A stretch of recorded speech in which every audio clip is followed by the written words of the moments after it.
कुछ देर पहले हमने वेलोसिटी ऑफ अप्रोच और वेलोसिटी ऑफ सेपरेशन पढ़ा। उसमें हमने सिर्फ वन डायमेंशनल मोशन का यूज़ किया था।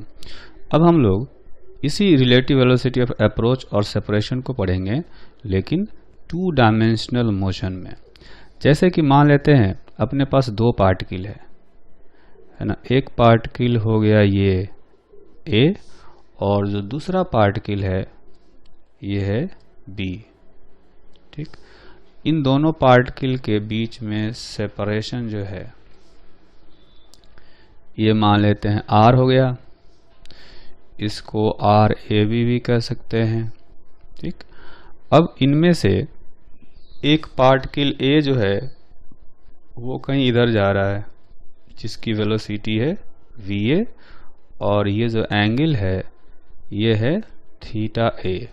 ठीक, और जो पार्टिकल बी है ये कहीं ऐसे जा रहा है, इसकी वेलोसिटी है वी बी, और ये जो है थीटा बी एंगल पर जा रहा है।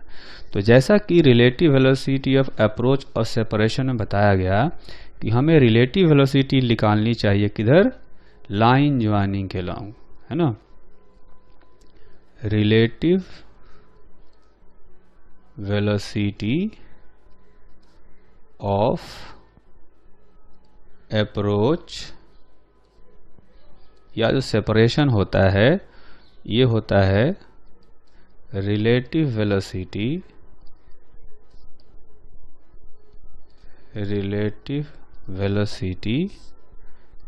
along line joining the two particles,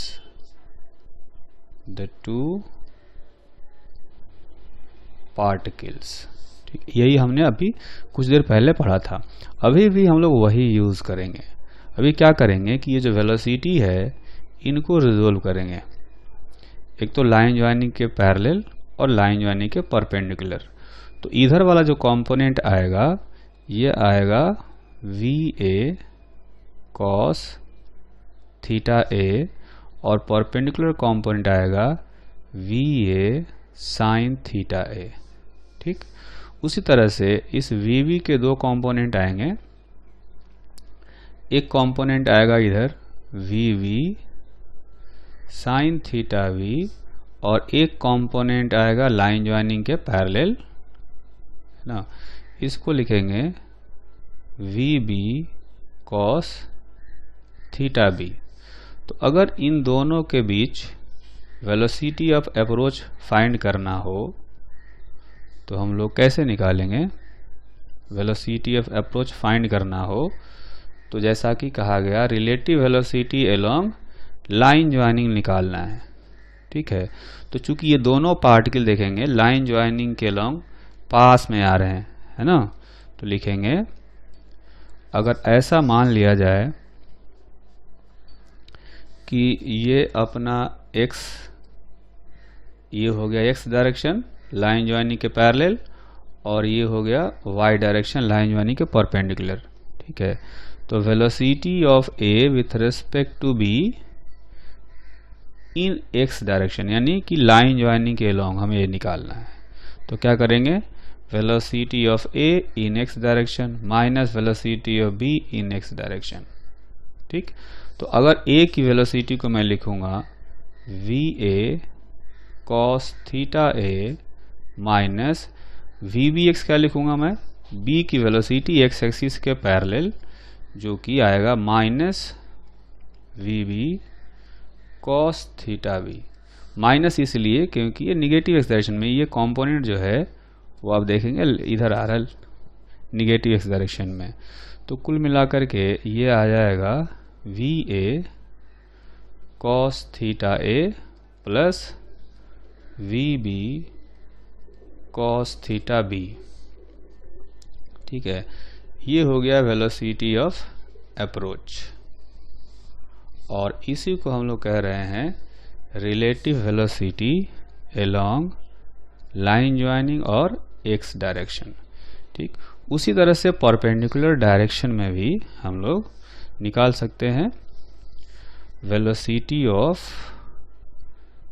A with respect to B in Y direction, है ना, परपेंडिकुलर डायरेक्शन में। तो हम लोग लिखेंगे यहाँ पर velocity of A in Y direction minus velocity of B in Y direction. तो ए की वेलोसिटी वाई डायरेक्शन में है V A sine theta A minus जो बी की वेलोसिटी है वो भी वाई डायरेक्शन में ही है, ये भी पॉजिटिव वाई डायरेक्शन में है और इसका भी पॉजिटिव वाई डायरेक्शन में। तो अगर इनको लिखेंगे ये आएगा V B sine theta B. ठीक, ये हो गया परपेंडिकुलर डायरेक्शन में रिलेटिव वेलोसिटी, ये हो गया लाइन ज्वाइनिंग के अलोंग रिलेटिव वेलोसिटी। अब जो है कि ये दो पार्टिकल क्या कभी मिलेंगे या नहीं मिलेंगे, उसके लिए कुछ कंडीशन होते हैं। Condition for two particles to collide. ठीक है, अब इसके लिए कंडीशन निकालना हो तो हम लोग क्या करेंगे, इस क्वेश्चन को, इस थ्योरी को हम लोग ऐसे समझते हैं, क्योंकि हम लोग ए का बी के रिस्पेक्ट में भी निकाल रहे हैं, तो ऐसा मान सकते हैं कि चूंकि बी अपना ऑब्जर्वर है यहाँ पर, तो ऑब्जर्वर अपने आप को हमेशा रेस्ट पर समझता है ना। तो ऐसा मान लेते हैं कि बी रेस्ट पर है, बी रेस्ट पर है, यहाँ पर हमने बी को रेस्ट पर मान लिया। तो जो ए है, अब इसको हम लोग की रिलेटिव वेलोसिटी से चलाते हैं, velocity of A with respect to B. ठीक है, ये जो वेलोसिटी है ये बी के रिलेटिवली निकाला गया है, यानी अगर मैं बी को रेस्ट पर मान लूं तो ए जो है वो इस वेलोसिटी से इस डायरेक्शन में जिसे दिखाया गया है, इस डायरेक्शन में ये जा रहा होगा। ठीक है, अब ये हो सकता है कि अल्फा हो। अब इसका जो दो कंपोनेंट आएंगे, एक कंपोनेंट आएगा इधर, ये इसको कह सकते हैं v A B y direction में, और इसको ऐसे लिख सकते हैं वी ए बी एक्स डायरेक्शन में, relative velocity along line joining, और ये हो गया relative velocity perpendicular to line joining. ठीक है ना। रिलेटिव मोशन को समझने के लिए ऐसा हम कर सकते हैं कि ऑब्जर्वर को रेस्ट पर मान लेंगे और जो दूसरा ऑब्जेक्ट है उसको हम लोग रिलेटिव वेलोसिटी से चला देते हैं, तो इफेक्ट में कोई चेंज नहीं होता है। ठीक है, तो अब क्या करेंगे यहाँ पर हम लोग कि अब देखेंगे कि अगर ये वाली वेलोसिटी अगर ज़ीरो हो गई तो ये पार्टिकल सीधा बी की तरफ जाएगा और टकरा जाएगा। ठीक है, लेकिन अगर V A B Y zero नहीं हुई तो ये कभी नहीं टकराएगा, है ना। तो दो पार्टिकल्स को टकराने के लिए ये ज़रूरी है कि लाइन ज्वाइनिंग के परपेंडिकुलर रिलेटिव वेलोसिटी ज़ीरो होनी चाहिए, है ना। Relative velocity of two particles perpendicular to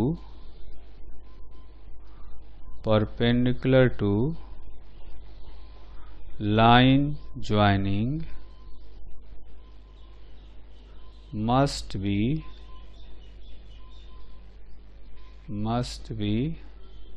zero, है ना।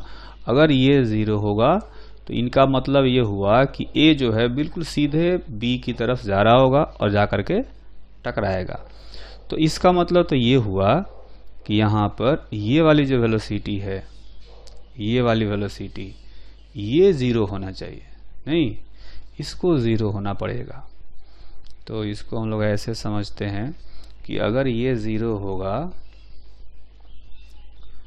अगर ये ज़ीरो हुआ तो इसका मतलब ये हुआ कि वी ए साइन थीटा, यहाँ पर लिख लेते हैं इस कंडीशन में कि V A sine theta A should be equal to V B sine theta B, है ना। इसका मतलब ये हो गया कि इसमें जितनी वेलोसिटी ये होगी उतनी ही वेलोसिटी ये होनी चाहिए, ठीक है। तो इनकी रिलेटिव वेलोसिटी परपेंडिकुलर डायरेक्शन में गायब हो गई। अब ये दोनों पास में आ रहे होंगे तो मिलेंगे, ठीक है। एक तो कंडीशन ये हो गया, और इसी से दूसरा कंडीशन जुड़ा हुआ है कि अगर परपेंडिकुलर वाली वेलोसिटी 0 होगी, यानी कि सारी रिलेटिव वेलोसिटी लाइन ज्वाइनिंग के लॉन्ग होनी चाहिए। तो दूसरा जो कंडीशन है वो ये है कि वेलोसिटी ऑफ और relative velocity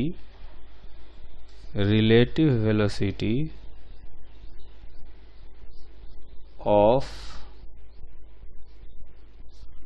two particles must be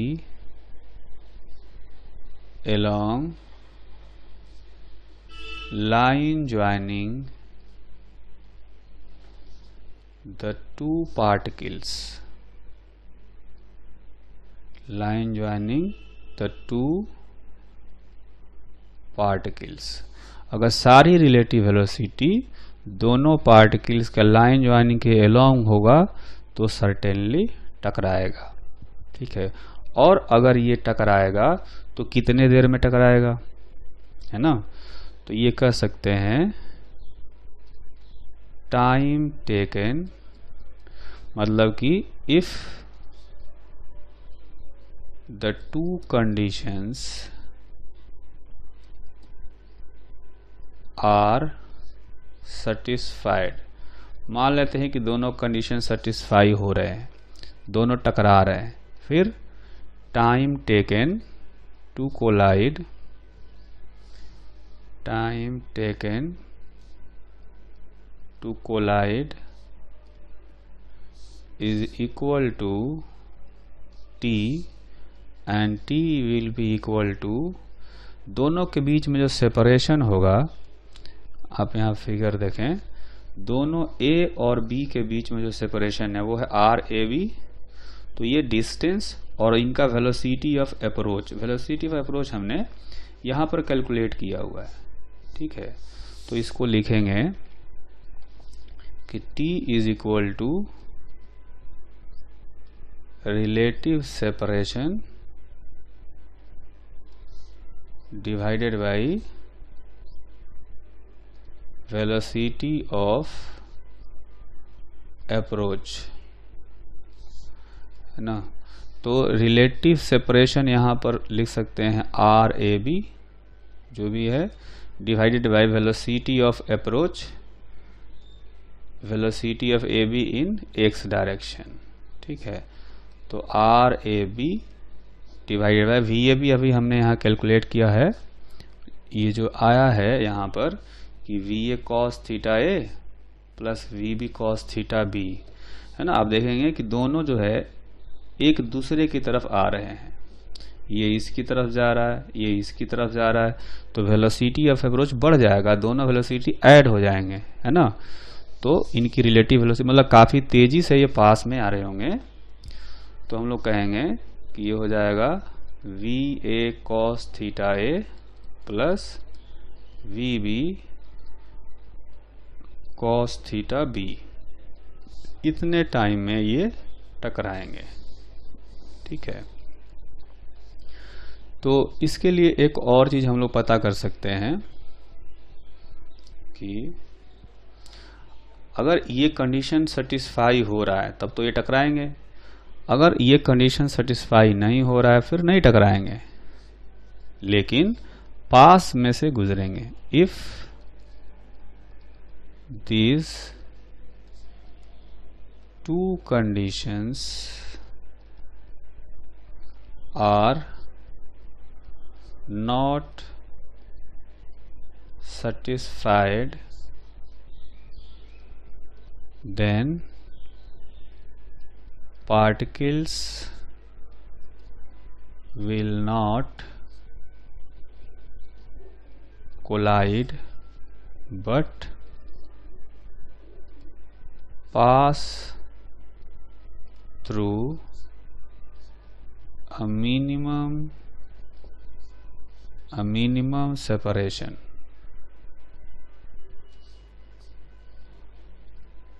Minimum separation. अब ये मिनिमम सेपरेशन का जो वैल्यू है उसको हम लोग कैसे पता करेंगे, अभी समझते हैं इसको।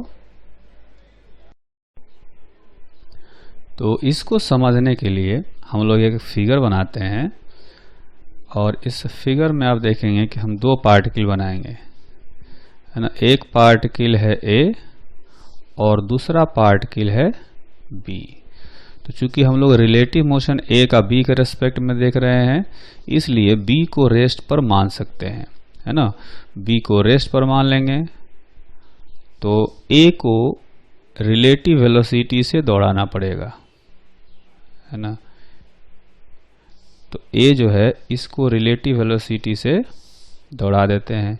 इसकी जो रिलेटिव वेलोसिटी होगी वो मान लेते हैं कहीं ऐसे है ना। इस डायरेक्शन में इसकी वेलोसिटी है, ठीक है, मतलब B के रेस्पेक्ट में A की वेलोसिटी कहीं इधर है, ठीक। तो अभी चूंकि सारी रिलेटिव वेलोसिटी लाइन ज्वाइनिंग के लॉन्ग नहीं है तो टकराएंगे नहीं टकराएंगे, तो हमने कहा कि मिनिमम सेपरेशन से होकर के गुजरेगा। तो मिनिमम सेपरेशन कैसे गुजरेगा, अब देखेंगे कि जो पॉइंट B है इसको हमने मान लिया है रेस्ट पर। तो रेस्ट पर मानने से ये समझना थोड़ा आसान है, इसलिए हम लोग ऐसा कर रहे हैं। तो रेस्ट पर मान लेंगे, तो अगर यहाँ से पास कर रहा होगा तो एक परपेंडिकुलर डालते हैं पॉइंट B से इस VAB के लाइन पर, ये परपेंडिकुलर डाला हमने। तो आप देखेंगे कि ये जो सेपरेशन आएगा इसको हम लोग मिनिमम सेपरेशन कह सकते हैं। ये रुका हुआ है और A जो है B के रिलेटिव इस लाइन से, जो रेड वाली लाइन दिखाई हमने, इस लाइन से होकर के जा रहा होगा। तो परपेंडिकुलर डालेंगे तो हमें ये जो परपेंडिकुलर दिख रहा है इसका जो लेंथ होगा ये मिनिमम सेपरेशन बताएगा, है ना। अब इनके बीच का जो सेपरेशन है ये है RAB, ठीक। ये एंगल मान लेते हैं कि थीटा है, ठीक। तो अगर ये RAB है तो D मिनिमम जो होगा ये होना चाहिए RAB साइन थीटा होना चाहिए, है ना। हम लोग ये RAB का मैग्नीट्यूड है, जस्ट डिस्टेंस ले रहे हैं तो, है ना। तो RAB साइन थीटा हो जाएगा D मिनिमम का वैल्यू इस राइट एंगल ट्रायंगल से देखने में। और ये जो डिस्टेंस होगा ये होगा RAB cos थीटा, यहाँ से यहाँ तक का डिस्टेंस। तो ये D मिनिमम का वैल्यू जो है ये हमें पता करना है, मतलब कि मिनिमम सेपरेशन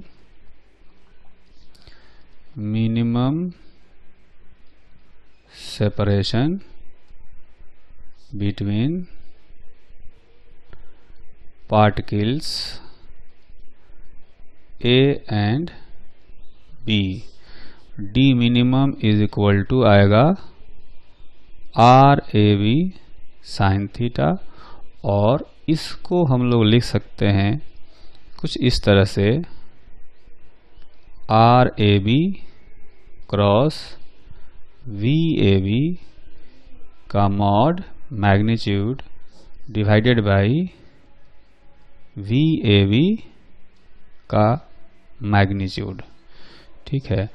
ये हो गया minimum separation between particles A and B। अभी कहेंगे कि ये कैसे आया, तो जैसा कि हम लोग जानते हैं कि RAB क्रॉस VAB ये आएगा RAB का मैग्नीट्यूड इंटू VAB का मैग्नीट्यूड इंटू साइन थीटा, ये आता है क्रॉस प्रोडक्ट का मैग्नीट्यूड, ठीक है। ये हमने वेक्टर में पढ़ा था, मैथमेटिकल टूल्स में पढ़ा था कि क्रॉस प्रोडक्ट का मैग्नीट्यूड होता है इतना। अब इसमें से हमें निकालना है कितना, R into sine theta, RAB into sine theta, ये निकालना है। तो क्या करेंगे, ये क्रॉस प्रोडक्ट का वैल्यू है ऊपर रखा और इस VAB को इधर ले आया, है ना। तो ये करेंगे RAB cross VAB divided by VAB का magnitude is equal to RAB का मैग्नीट्यूड इंटू साइन थीटा। ये आ गया यहाँ से, और EC का जो वैल्यू है वो यहाँ पर हमें निकालना था डी मिनिमम के फॉर्म में, है ना। तो डी मिनिमम निकालना हो तो इस तरह से कैलकुलेट कर सकते हैं। बहुत ही अच्छा फॉर्मूला है, इस फॉर्मूले को अगर याद रखेंगे तो सोल्व कर सकते हैं। इसमें एक और चीज़ पूछा जाता है कि अगर दो पार्टिकल है और मिनिमम सेपरेशन पर आ गए तो मिनिमम सेपरेशन तक आने में कितना टाइम लगेगा। तो आप देखेंगे यहाँ पर कि इस पार्टिकल ए को यहाँ से यहाँ जाने में जितना समय लगेगा उतने ही समय में मिनिमम सेपरेशन पर आएगा, ठीक है। तो क्या करेंगे, time taken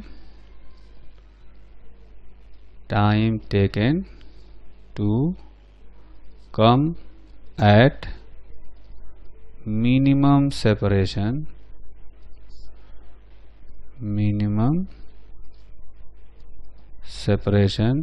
is equal to जो डिस्टेंस है, इतना डिस्टेंस ट्रेवल करने में कितना टाइम लगेगा, ये टाइम निकालना हमें। तो डिस्टेंस चलना है इतना और स्पीड कितना है VAB, इस स्पीड से चल रहा होगा। तो इस डिस्टेंस को इस स्पीड से डिवाइड कर देंगे तो टाइम निकल जाएगा। तो हम लोग लिखेंगे RAB cos theta divided by VAB, है ना। अब RAB cos थीटा जो है इसको हम लोग लिख सकते हैं इस तरह से, RAB dot VAB divided by VAB का जो मॉड है उसका होल स्क्वायर, ठीक है। अब ये RAB cos थीटा की जगह पर ये कैसे आ गया, तो इसको समझने के लिए हम लोग जो है डॉट प्रोडक्ट का यूज कर सकते हैं, ठीक है। पहले तो इस फॉर्मूले को देख लेते हैं। ये तो फॉर्मूला ये हो गया, ये फॉर्मूला कहाँ से आया वो समझ सकते हैं हम लोग। तो ये आया RAB डॉट VAB, ये होता है RAB into VAB into cos theta, है ना। इसका जो मैग्नीट्यूड है डॉट प्रोडक्ट का वो ऐसे लिखते हैं, दोनों वेक्टर का मैग्नीट्यूड इंटू कॉस थीटा। तो इसमें से ऊपर वाला जो टर्म है RAB कॉस थीटा है, यानी कि इसमें से हमें निकालना क्या था, ये वाला वैल्यू निकालना था RAB कॉस थीटा। तो क्या करेंगे, इस VAB को ले आएंगे इधर, है ना। तो RAB cos थीटा निकालना हो तो RAB डॉट VAB का मॉड डिवाइडेड बाई ये VAB इस लेफ्ट साइड में लाएंगे तो ये आएगा, ठीक है। ये तो RAB cos थीटा इतना हो गया। अब देखेंगे कि RAB cos थीटा ये हो गया, साथ में एक VAB एक्स्ट्रा और है, एक VAB पहले से है, एक VAB और आया यहाँ पर, तो ये स्क्वायर हो जाएगा, ठीक है। तो यहाँ से ये फॉर्मूला आ गया। अब इस कॉन्सेप्ट पर बेस्ट एक एग्जाम्पल करते हैं। इस एग्जाम्पल में आप देखेंगे कि दो पार्टिकल्स दिए गए हैं।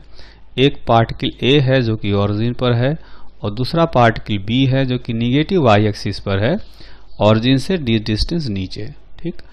पार्टिकल B जो है इस इंस्टेंट पर v2 वेलोसिटी से जा रहा है ओरिजिन की तरफ और कांस्टेंट वेलोसिटी से जा रहा है। जो पार्टिकल A है ये v1 वेलोसिटी से x डायरेक्शन में जा रहा है और ये भी कांस्टेंट वेलोसिटी से जा रहा है। हमें पता करना है फाइंड द मिनिमम सेपरेशन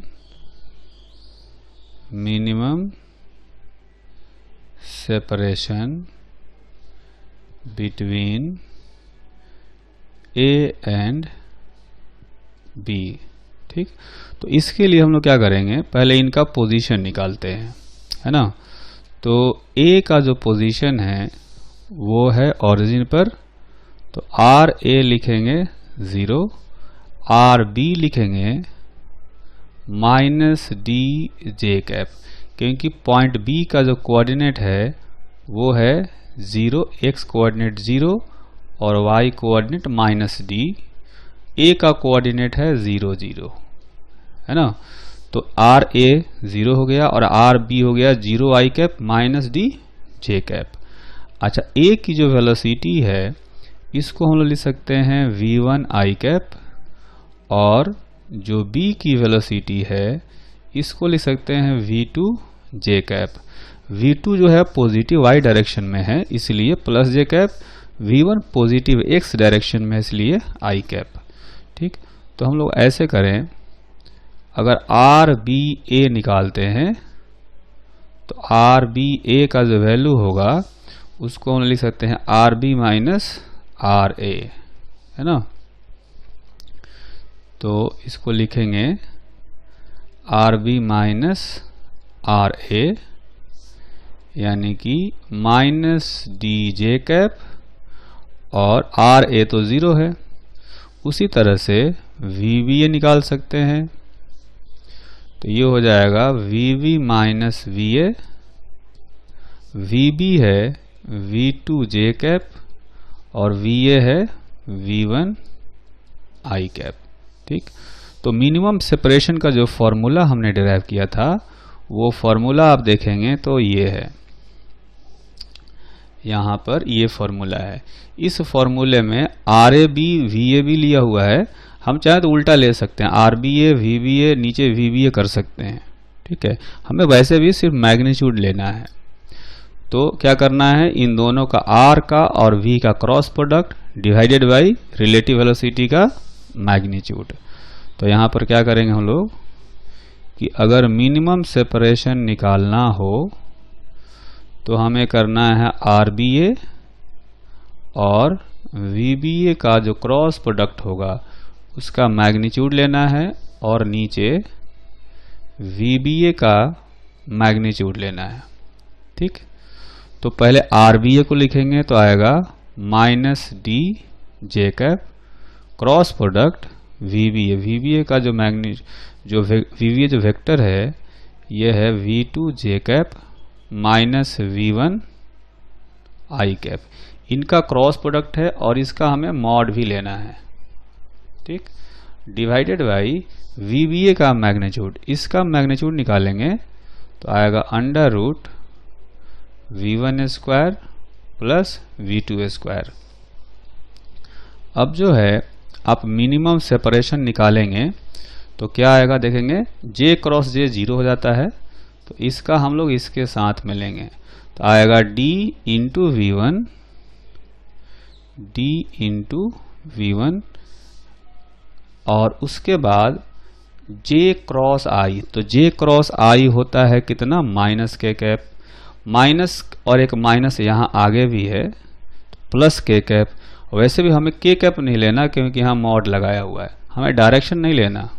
ठीक, तो के कैप लेने का जरूरत भी नहीं है, तो ये ऊपर वाला पार्ट रह जाएगा डी वी वन और अंडर रूट हो जाएगा v1 square plus v2 square का रूट। ये आ गया मिनिमम सेपरेशन। मिनिमम सेपरेशन तक जाने में कितना टाइम लगा है ये भी निकाल सकते हैं। कैसे निकालेंगे, इसके लिए हमें डॉट प्रोडक्ट निकालना पड़ेगा। RBA और VBA का dot product divided by VBA का मैग्नीट्यूड का स्क्वायर।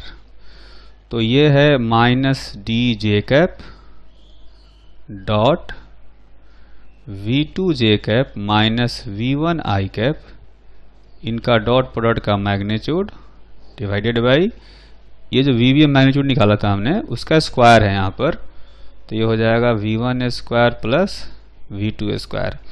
जानते हैं कि डॉट प्रोडक्ट में J का J के साथ मल्टीप्लाई करना पड़ेगा, J का I के साथ में 0 हो जाता है। तो यहाँ से T का जो वैल्यू आएगा सारे डायरेक्शन हटा देंगे, सिर्फ मैग्नीट्यूड रखेंगे, तो आएगा dV2 divided by V1 square plus V2 square. ये हो गया टाइम। इतने टाइम बाद ये मिनिमम सेपरेशन पर आएंगे।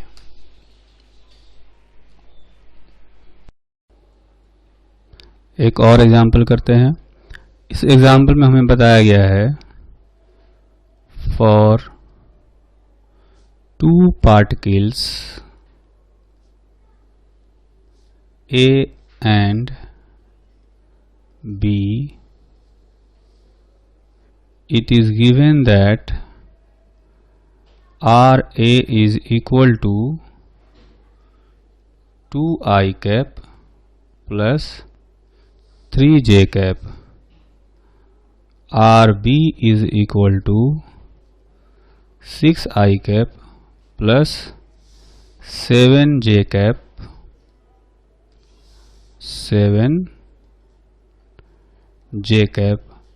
Velocity of A is equal to 3I minus J, and velocity of particle B is xi cap minus 5J cap. Find the value of x if A and B collide. अगर ये दोनों टकराते हैं तो x का value find करना है। तो जैसा कि हमने पीछे एक थ्योरी पढ़ी कि मिनिमम सेपरेशन जो होता है ये होता है RAB cross VAB divided by VAB का मैग्नीट्यूड। ठीक है, अगर ये दोनों पार्टिकल टकरा रहे हैं तो ये जो मिनिमम सेपरेशन है ये 0 होना चाहिए, है ना। और मिनिमम सेपरेशन 0 करने का मतलब है कि यहाँ से ये जो क्रॉस प्रोडक्ट है RAB क्रॉस VAB ये होना चाहिए 0। ठीक है, तो पहला काम हम लोग ये करेंगे कि RAB का वैल्यू निकालते हैं। इसको लिखेंगे RA minus RB cross VA minus VB is equal to 0। ठीक है, तो RA RB VA VB सब दिया हुआ है हमें, तो क्या करेंगे RA का वैल्यू रखेंगे, तो दिया है 2 minus 2 plus 3J minus RB का वैल्यू है 6I plus 7J cross VA का वैल्यू दिया गया है 3I minus J minus VB दिया है XI माइनस 5J और ये 0 होना चाहिए। ठीक है, तो इसको सिंप्लीफाई करें तो ये आएगा 2I minus 6 minus 4I 3I minus 7 minus 4J cross 3 minus x 3 minus x I cap और ये हो जाएगा 5 माइनस 1 यानी कि प्लस 4J कैप, ये होना चाहिए 0। ठीक है, तो जब हम लोग क्रॉस प्रोडक्ट निकालेंगे तो I क्रॉस I तो 0 हो जाता है ना। तो I का करेंगे इसके साथ J के साथ में और इस J का इस I के साथ में, तो ये जो आएगा -4 और ये +4 -16 I क्रॉस J हो गया K। ठीक, उसके बाद इसका करेंगे इसके साथ में तो आएगा -4 into 3 minus x J cross I हो जाता है -K। ठीक है, और ये होना चाहिए 0। तो यहाँ से -K इसमें से और -K इसमें से हटाकर 0 कर देंगे, तो ये बचेगा 16 minus 12 plus 4x is equal to 0, यानी 4 plus 4x is equal to 0, यानी x इज इक्वल टू -1 आएगा, है ना। x का वैल्यू -1 रखने पर ये दोनों पार्टिकल्स कोलाइड करेंगे।